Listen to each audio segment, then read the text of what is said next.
Assalamualaikum warahmatullahi wabarakatuh. Nama saya Nurul Wardina binti Mak Nurdin. Saya akan membentangkan tajuk tentang perhayatan etika dan peradaban. Definisi etika dan peradaban. Etika berasal daripada perkataan Yunani iaitu ethos yang membawa maksud hukum, adat tersam, kebiasaan dan budi pekerti.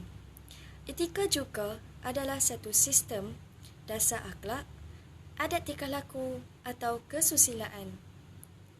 Ia juga bermaksud prinsip moral atau set prinsip moral. Seterusnya, peradaban pula bagi istilah dalam bahasa Inggeris disebut civilization yang sering dipakai untuk menunjukkan pendapat dan penilaian kita terhadap perkembangan kebudayaan. Bukan itu saja, peradaban merupakan sebahagian dari unsur kebudayaan seperti kesenian, ilmu pengetahuan, adat sopan santun pergaulan dan lain-lain lagi. Terusnya, ciri-ciri etika dan peradaban. Etika, ia bersifat objektif iaitu berpandukan kepada prinsip dan dasar.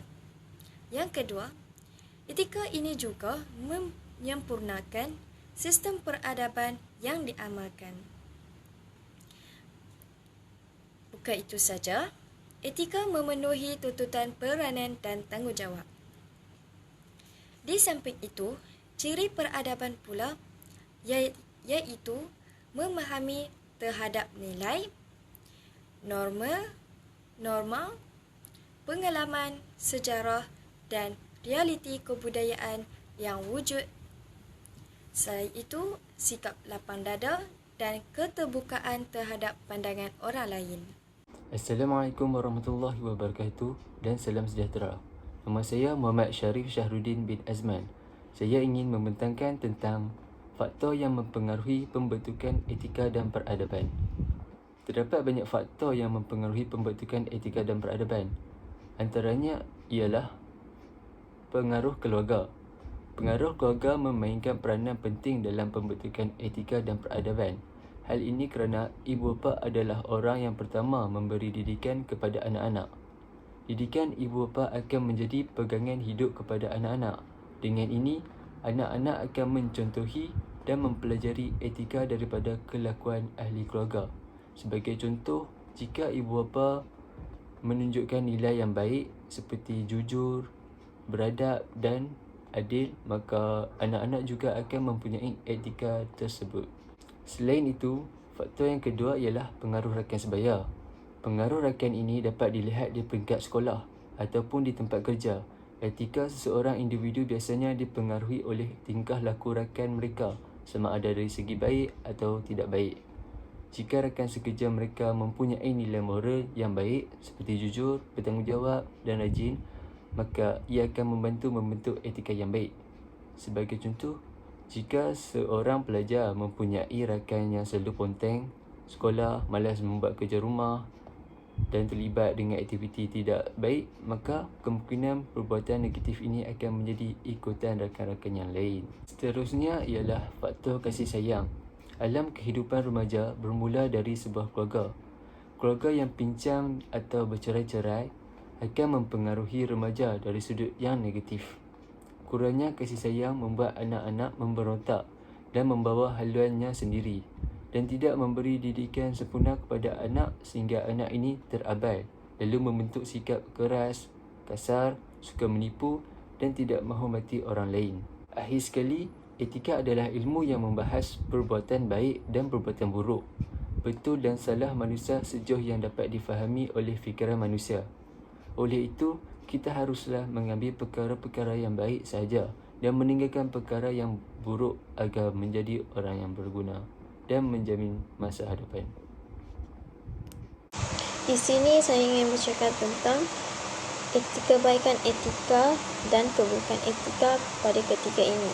Kebaikan etika adalah sebagai panduan untuk kehidupan seharian yang bermoral dan membantu kita menilai sama ada tingkah laku kita dapat dibenarkan.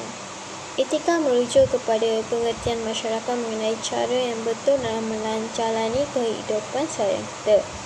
Ia melakukan dengan menetapkan peraturan, prinsip dan nilai-nilai di mana kita dapat berdasarkan tingkah laku kita. Selain itu, etika menjadi perhatian utama bagi penjagaan organisasi dan individu. Berkelakuan dengan cara yang menambah nilai tanpa tingkah laku yang tidak sesuai atau akibat negatif bagi kumpulan atau individu lain. Pemimpin organisasi khususnya harus benar-benar menyedari akibat keputusan dan lintasan organisasi tertentu dan memastikan keselarasan dengan kepentingan masyarakat. Selain itu, tingkah laku etika sama ada di peringkat organisasi, profesional atau individu adalah perwakilan langsung dari prinsip dan nilai yang mengatur individu dan organisasi yang mereka wakili. Organisasi mewujudkan budaya amat dalaman yang dicerminkan secara luaran sebagai nilai. Nilai-nilai ini mempengaruhi hubungan dalam organisasi, produktiviti, reputasi, semangat dan pengekalan. Assalamualaikum dan salam sejahtera. Saya Ahmad Farhan bin Muhammad Salahuddin daripada kelas GPM 1A. Hari ini saya akan membicarakan berkaitan perbandingan peradaban yang ada di dunia ini. Saya akan membandingkan peradaban di negara Malaysia dengan negara Jepun. Yang pertama, di Malaysia, apabila kita berjumpa dengan orang sekeliling, kita akan memberi salam sambil berjabat tangan, kerana ia menunjukkan kita menghormati kedatangan orang tersebut. Manakala di Jepun, apabila mereka berjumpa dengan orang sekeliling, mereka juga akan memberi salam sambil menundukkan badan mereka, kerana ia juga menunjukkan mereka menghormati kehadiran orang tersebut. Yang kedua, di Malaysia, ketika menjamu selera, kita tidak digalakkan membuat bising, kerana ia dianggap sebagai kurang beradab. Manakala di Jepun, ketika mereka menjamu selera, mereka akan membuat bunyi bising, kerana ia menunjukkan sifat menghargai makanan yang dimasak, terutamanya apabila mereka makan di kedai makan ataupun di restoran. Untuk pembentangan 2, tokoh etika Imam Al-Ghazali. Nama sebenar Imam Al-Ghazali ialah Muhammad bin Ahmad Al-Ghazali At-Tusi. Beliau lebih dikenali dengan nama panggilannya Al-Ghazali kerana dinisbahkan kepada nama kampung kelahirannya, iaitu Ghazalah yang terletak di pinggir bandar Tusi di dalam wilayah Khurasan Parsi, Iran. Bapa Imam Al-Ghazali merupakan seorang tukang tenun kain bulu yang dalam bahasa Arabnya dikatakan Al-Ghazal. Antara nama gelaran Imam Al-Ghazali ialah Abu Hamid yang bererti bapa kepada Hamid, iaitu anaknya, dan juga digelar Hujjatul Islam, iaitu gelaran penghormatan yang diberikan kepadanya kerana kekuatan hujahnya membela agama Islam. Latar belakang Imam Al-Ghazali. Pada tahun 1077, Imam Al-Ghazali melanjutkan pelajaran ke Jurjan dan berguru dengan Abu Nars Al-Ismail. Di sana beliau telah berkahwin, kemudian pulang ke Tusi selama 3 tahun. Dalam masa ini, beliau belajar tasawuf daripada Yusuf An-Nasaj, seorang sufi terkenal. Pada tahun 1080, Imam Al-Ghazali berangkat menuju ke Sekolah Tinggi Nizamiyah di Naisabur. Di sana, beliau belajar daripada Abu Al-Ma'id Diyauddin Al-Juwaini yang terkenal gelaran Imam Haramain. Beliau telah mempelajari ilmu-ilmu seperti fiqh dan ilmu kalam atau ilmu falsafah seperti mantik, jidal, hikmah dan lain-lain, sehingga beliau mengetahui pelbagai mazhab, perbezaan pendapat masing-masing, dan beliau dapat menolak tiap-tiap aliran yang dianggap salah. Bahkan, beliau dapat mengimbangi keilmuan gurunya itu di sini. Beliau mula mengarang pelbagai buku dalam pelbagai bidang. Di antara buku karangannya yang dikagumi ialah Al-Manqul. Sumbangan Al-Ghazali dalam aspek etika. Beliau merupakan tokoh etika yang terkenal di dunia.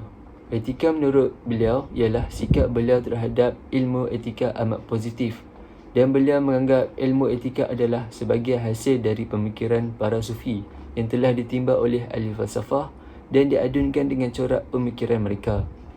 Menurut pendapat beliau, penilaian terhadap sesuatu etika itu sama ada benar atau salah adalah berdasarkan hakikat kebenaran itu sendiri, bukanlah dinilai kepada orang yang berkata. Al-Ghazali membahagikan golongan yang membahaskan falsafah kepada 3 golongan, iaitu etis, natural dan teologi.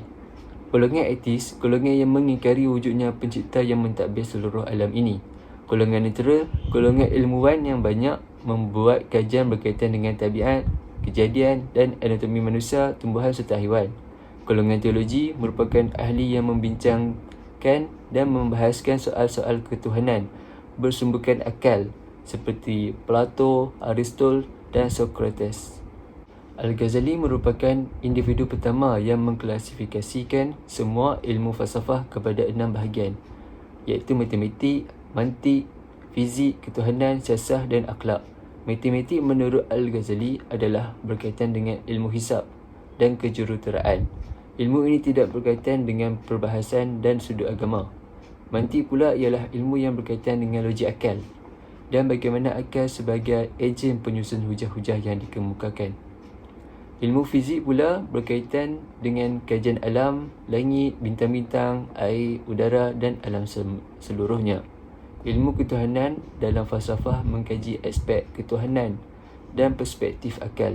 Ilmu ketuhanan ini didasari oleh perbincangan mantik dan logik. Ilmu ini menurut beliau tersimpang daripada falsafah ketuhanan yang sebenar. Menurut beliau, siasah ialah perkara yang berkaitan dengan unsur-unsur keduniaan yang dapat membantu manusia menjalani kehidupan seharian dengan lebih baik. Ilmu yang terakhir ialah akhlak, iaitu ilmu yang berkaitan dengan cara seseorang menjalani kehidupan seharian dengan sikap dan peribadi yang mulia. Beliau memainkan peranan yang penting dalam perkembangan ilmu falsafah Islam bagi menyelamatkan akidah umat Islam daripada terus direntap oleh fahaman falsafah ketuhanan Yunani yang tidak bertauhidkan agama yang suci, iaitu agama Islam. Beliau berjaya mempertahankan kemurnian Islam sekaligus mengelak amalan mengagungkan falsafah Yunani tanpa menyedari ia bertentangan dengan akidah Islam. Kesimpulannya, Al-Ghazali banyak memberi sumbangan dalam pelbagai cabang ilmu pengetahuan seperti usuluddin, usul fiqh, mantik, membaca hikmah dan yang paling terkenal ialah bidang falsafah.